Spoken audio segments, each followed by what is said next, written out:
નમસ્તે, good morning. હું છું ડિમ્પલ મોદી, એડવોકેટ ડિમ્પલ મોદી.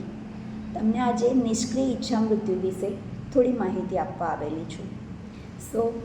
ભારતીય ઇતિહાસમાં સુપ્રીમ કોર્ટ દ્વારા સૌ પ્રથમવાર જે આપવામાં આવી રહેલું છે નિષ્ક્રિય મૃત્યુ, તેના વિશે આપણે થોડી ચર્ચા કરીએ. નિષ્ક્રિય મૃત્યુ એ એક પ્રકારની એવી પ્રક્રિયા છે કે જે નિષ્ણાત ડૉક્ટરોની દેખરેખ હેઠળ કરવામાં આવેલું છે અને એમાં દર્દીને જીવંત રાખીને કૃત્રિમ રીતે વ્યવસ્થાઓ જેવી કે એમાં વેન્ટિલેટર, દવાઓ, ઇન્જેક્શન એ પ્રકારની તમામ સુવિધાઓ જે આપવામાં આવે છે તે ધીમે ધીમે એને બંધ કરવામાં આવે છે.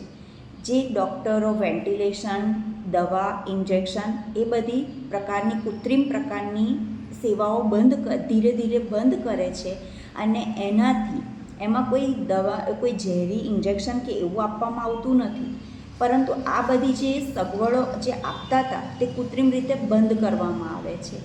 તેથી ધીરે ધીરે આમાં મૃત્યુ માટે કોઈ અલગથી ઝેરી દવા કે ઇન્જેક્શન અપાતું નથી, પરંતુ લાઈફ સપોર્ટ હટાવી દેવામાં આવે છે, જેથી તેનું જે વ્યક્તિ રોગથી અતિશય પીડાય છે તેનું ધીરે ધીરે કુદરતી રીતે મૃત્યુ થાય છે. આને નિષ્ક્રિય ઈચ્છા મૃત્યુ કહેવાય છે, જે અત્યારે હાલના સુપ્રીમ કોર્ટ દ્વારા આપવામાં આવેલું હરીશ રાણાના કેસમાં જે નિષ્ક્રિય ઈચ્છા મૃત્યુ છે.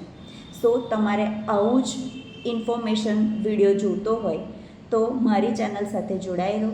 નમસ્તે.